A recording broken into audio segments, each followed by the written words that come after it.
We're at the World Gymnastics Championships, and we're coming back to Indianapolis after this. You taking the boat out today? I thought you should have the boat today. Oh, that would be a sight. You wouldn't care if I scraped your boat just a little bit, would you? Well, I had something else in mind. A boat of your own. A present? Oh, a sailboat. It's an enhancer. You can wear it on your neck chain or pearl strands. It's beautiful. An amethyst sail, diamonds and gold. Now we can take the boat out.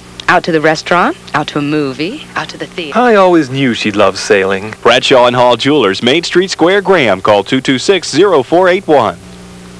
From jewelry to collectibles, American Sales and Imports offers the finest merchandise at the finest prices. Our jewelry department provides complete jewelry services, including in-house jewelry repair and all types of jewelry. From watches to diamond and semi-precious gem rings to sterling silver. If you're looking for collectibles and gifts, American Sales and Imports has ceramics, brass figurines, and dolls. From around the world to you, American Sales and Imports, 1712 Maple Avenue.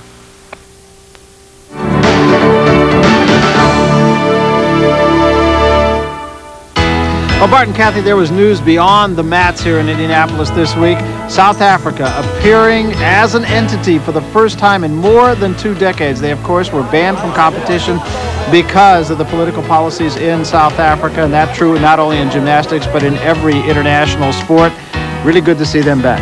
And they enjoyed such a wonderful, warm welcome at the opening ceremonies. Next to the Americans, they got the loudest ovation. Alan Daly, and we show you this performance not so much because it was a dramatic performance, but just that it was a performance at all. The final decision was made here in Indianapolis at the World Championships as to whether or not the South African gymnasts would compete. It was a very easy decision. They had never broken relationships with the FIG, or the International Governing Body of Gymnastics. So once things started to make way with the politics, the decision was made. And Alan Daly summed up the feelings not only for himself, but all his teammates. It was a great feeling. You can't really explain it in words, but I mean, you just get goosebumps all over, and you see the flag getting waved in the crowd for the first time, and it's just an unbelievable feeling. You go all lame in the legs, and you just can't get the smile off your face. And you know, you look ahead to the Olympic Games now, and this truly will be a worldwide Olympic Games, assuming the status remains quo. It's really a positive sign. Marian Penev now of Bulgaria on the pommel horse. And the Bulgarians are so exciting on this event. Watch the difficulty in this routine. Notice he traveled all the way across with the flares. Back across the pommel horse again.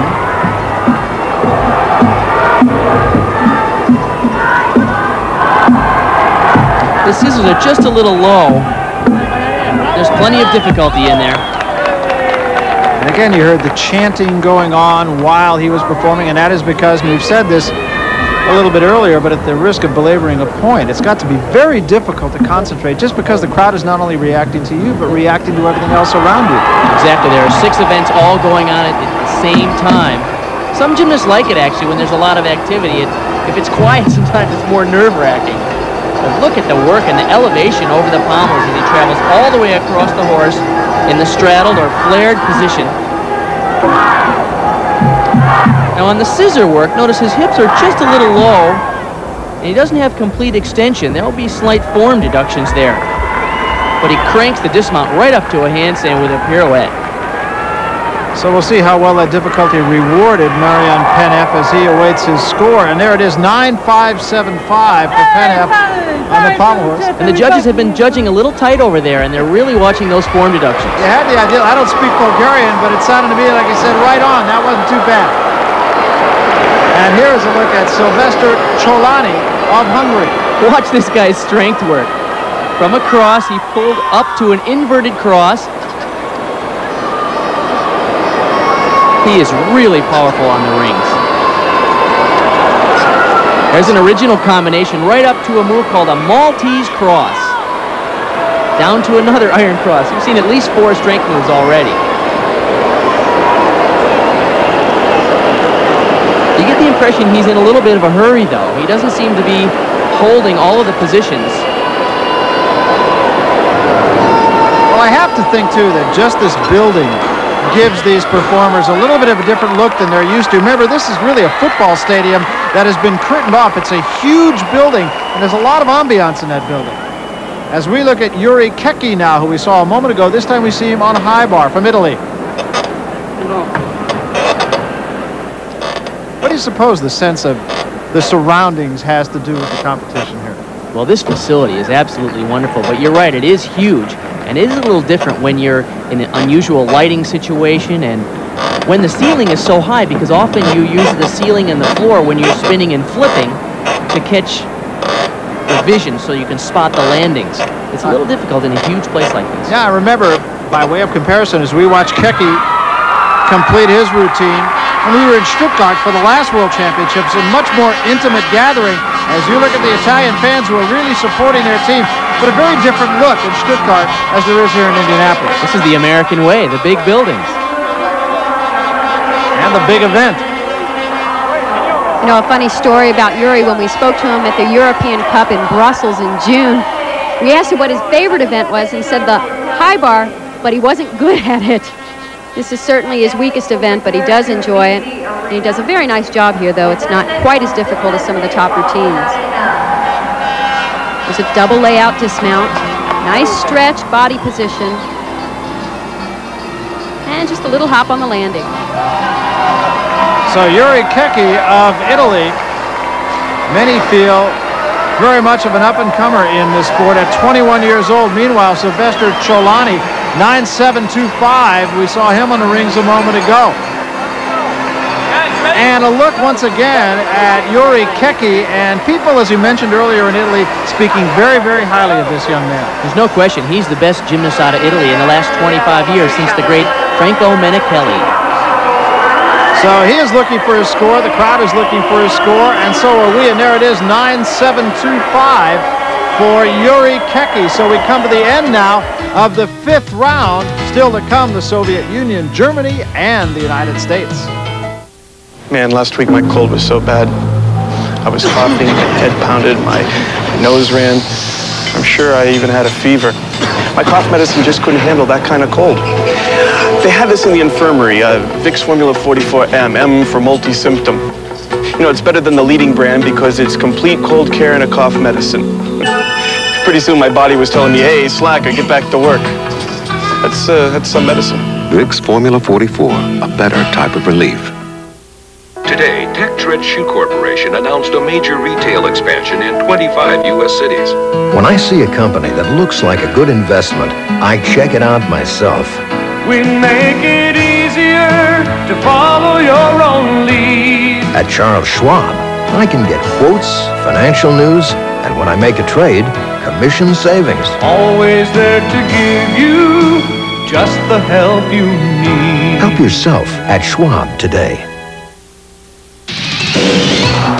Waving and raving,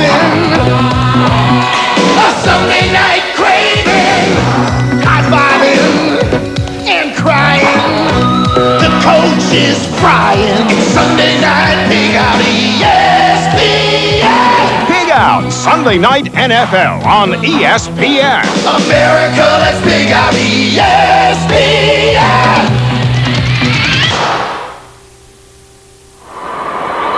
The American team, as you can see, loosening up in a workout room just adjacent to the main arena here as they await their opportunity in the final rotation. And here's a man who is casting the role now really of nothing more than cheerleader, and Bart, here is the reason why. Now, 2 days ago in the compulsory round, this is what happened to Lance. He was doing the compulsory ring routine, and as he lowered through this strength move, he's going to do a kip to an cross right here, an important strength move, and what happened was he tore his pectoralis muscle. It wasn't clear at the time. Obviously, you can see with the grimace of his face that there was some sort of injury, and Lance chose to stop the exercise and get it diagnosed. And you could see the pain that he was in and being tended to right after that by the team trainer, trying to centralize exactly where it was and what happened. And then, of course, there was the obligatory show and tell to the media assembled here. We had a chance to catch up with Lance Ringdahl and ask him what this all means to the team. It's a team. It's really a team thing, you know. But you're 6 individuals, now 5, going out there, doing the best you can as an individual to accumulate. And it's not that you're all alone. It is a team. You've got 5 other guys down there cheering you on. they're understanding and they know exactly how you feel, you know. And just knowing that helps you to compete. It's real simple that way. But there's not one person on the team that couldn't be a leader of the team at any point. You know what I don't like? I don't like people coming up and say, oh, God, that's too bad, as if it's traumatic. I'm still Lance, I'm still alive. I still have several things I want to do in gymnastics. My body can only do so much, but my body is just like any others. It's hurt now, it will heal, and I will continue. Unfortunately, it was at the World Championships where, you know, it just couldn't take anymore. And as far as frustrating, it's, I don't know, I'm not a negative person at all. I don't feel that way at all. I feel I've had World Championships already. Some of the guys haven't. I've had Goodwill Games. I've had the Olympics already. The thing that hurts my heart and soul is they've got 5 that go up and 5 that count now. I can't help the team now. We trained for the last 2 months on and off for a team competition. And that's what I've got drilled in my head. That's the feeling that every one of us had going into this competition. And now I'm not part of that. And I feel bad for putting the pressure on the team of, yeah, you can't make any mistakes now. Whereas before, you've got a little leeway. Some other gymnasts can pick up the slack. It's not that way anymore. As far as the injury, my body's just like any others. It'll heal. Right now, I can't help the team. And that's more disturbing than anything else. I'm the most fortunate gymnast. I sprained my ankle in 1989, you know, that real long year. And I got healed up in like 4, maybe 6 weeks. I was 100%, and I was competing again, just like that. You know, and that's it. You know, in gymnastics, as much as everyone thinks that, wow, it's so risky, we've got pits, we've got mats, we've got everything. Injuries really aren't a big problem. I mean, you compare it to football and other things like that, it's not even the same category. But as far as this, I've never had an operation. This is, well, you don't know how bad it is yet. I don't know how bad it is. And from what they're saying, it's sounding pretty good. It's just going to take some time to heal up, and then we'll take it from there. Come on, man. So instead of participant, he is now in the role of holler guy. He's the guy giving attaboys instead of contributing 10s. And right now, he is with Kathy Johnson to inquire what is the extent of the injury. Lance, first of all, the latest update on the shoulder. Well, they've diagnosed it as a torn pec, but it's not completely torn. It's just a small rip. So they've given me 2 options. I can either operate, which allows them to go in and see exactly what's happening, or I can choose not to have an operation, see if I can rehab it and train there. It's almost like a question mark if I don't get an operation, though. Have you made the decision yet? I've had a first opinion. I'll wait for a second and third opinion to finalize my decision, but we're leaning towards an operation right now. Okay. Well, being the team player that you are, I know this was really particularly tough for you to be out of the team competition. What now can you do to help the team? Be as much of a 6-team member as I can. Cheer them on, help the crowd get involved, and, you know, what can you say? There's not a whole lot you can do from the crowd, you know, but everything I can possibly do, I'm going to be doing. Great. Thank you. And a tough task, to be sure, for the United States. Final rotation when we come back to Indianapolis after this.